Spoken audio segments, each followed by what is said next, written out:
a lot of people, they don't want to be sold something. When stories, when reels, when anything that looks native to the feed always does perform better too, because again, it's like, what is that? Like, why is someone showing a picture of their cat, which then intrigues them to want to click into it? If it's intriguing them because to us, it looks like it's going to fall into something, they could be just talking about the cat. So it's like, what are people saying that are actually getting them to click on this? That would be something that I would dive into.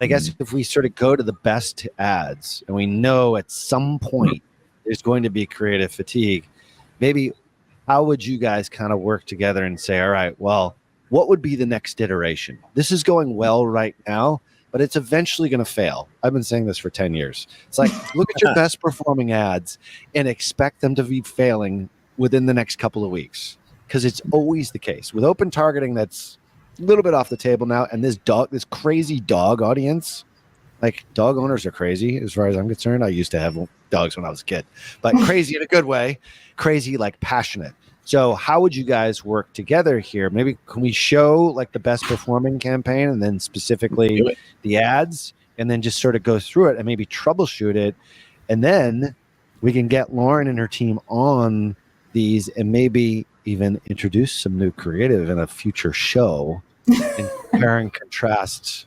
results. Yeah. Actually, what's funny about this too is this one, if you look over the course of 30 days, the amount spent has slowly been kind of declining here. Went from about $2,500 in spend down to about $1,200 in spend. Our purchases are also starting to decay as well. What's nice about this is our cost per purchase has stayed around the same. And that's what I like about this model is it's very controllable. One time we had an outlier here of something crazy, but for the most part, it's staying within goal, which is great. So this is actually where we started to see our creative that was working well sort of get scaled up to a point where it's going good, and then been slowly scaling down as, like you said, the creative fatigues. And because it is open targeting, it is very cold, but the campaigns are starting to fatigue.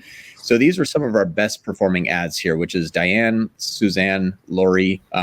That's pretty much it. Like these three ads here that have been cloned and have kept the same performance, but we can no longer clone them. There's more bad than good, and we're pausing more than we're cloning. But this campaign's already a month old, so it makes a lot of sense.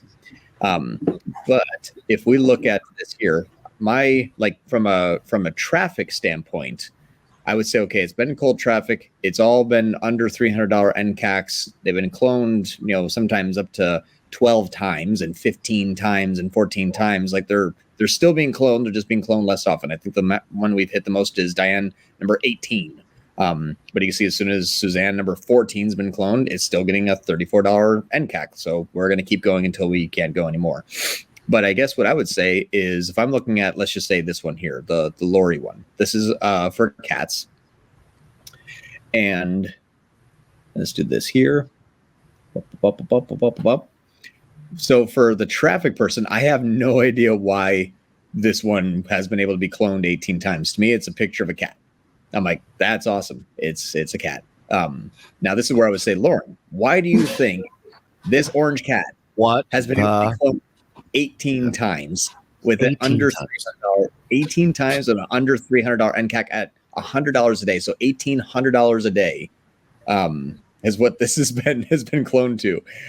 My thought is it almost looks like it's high contrast, so it's eye catching. There's darks, there's lights, there's kind of things that are a bit blown out and a bit high contrast.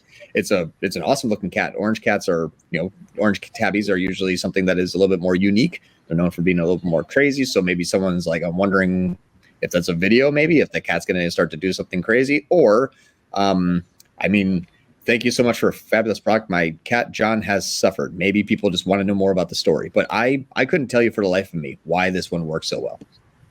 So it's funny that...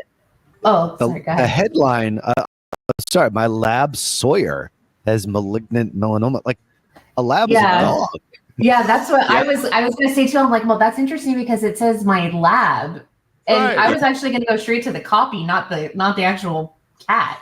What's funny is this one, and you'll see this Yeah. one's been cloned so much that it's been cloned a mistake since the beginning. Now, for the record, I didn't do this one, so I couldn't tell you why. But it's converting. What do you care? But it's converting. Yeah. So what's funny is this one is my cat John. Who names their cat John? Oh well, my cat John has suffered a sinus infection. This one says such a fabulous product, my cat John. This one says my lab Sawyer. There's just no content on the stories. It just says learn more, so it's the cat just hanging out there. But then And my what lab is Sawyer. it sitting on? It looks like to me it's gonna fall into something, but it's kind of hard to tell. It looks like it's sitting on a beam. Like it's taken probably from a picture looking up like that. Oh, up. Okay. Oh, right. Okay, like Mhm. you're in a barn and you're looking up. I see. I didn't get that. Yeah, I didn't Yeah. either. It looked like it was actually it was gonna fall down. I thought it was gonna fall into something, not looking up at something. Yeah, maybe that's why it does so well. People are like, is that an optical illusion? I guess that's my question. So, Lauren, you know this stuff better than anybody. Like, why does an ad like that? It's seemingly like a nothing ad. I mean, no offense to these guys, but like, this is not what you would consider like a classic ad. Yeah. I mean, I can see again, Sharon. I think too, a lot of it is things that look, again, native to the feed. Like people always, because it doesn't look like an ad. And so that's the other thing too, is that a lot of people, they don't want to be sold something. And so when stories, when reels, when, anything that looks native to the feed always does perform better too, because again, it's like, what is that? Like, why is someone showing a picture of their cat, which then intrigues them to want to click into it. So again, on stories, it just looks like a cat, but again, people might like the cat because they think the cat looks like their cat.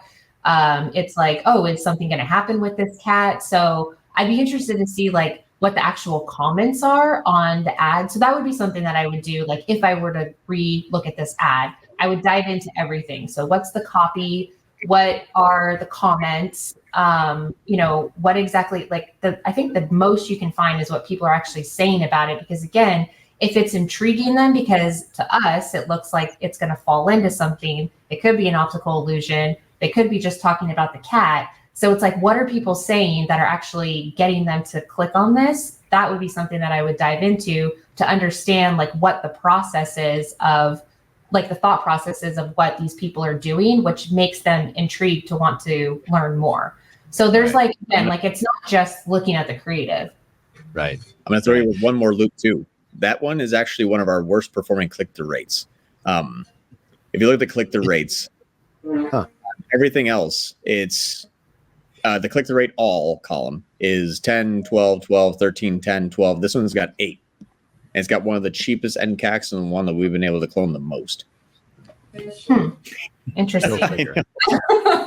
With the same headline too. The headline is I'm getting caught up because it's talking about a lab, and then it's a testimony about the cat. Which again makes sense. I mean, if the click-through rate's bad, it's because again, it doesn't correlate. But then it's interesting that it's also one of the top performing ads. So again, that would be something that like I'd want to dive in further because I'd want to understand like what exactly is going on where people are, stopping, looking at this ad in some way, shape, or form, and like what is it that's actually getting them to like, make this a top performing ad. Like that'd be something that I'd be curious to dive more into. Like starting from the top of like what was the first ad all the way down to like the 18th ad of like why we cloned it, to see like what's the correlation there.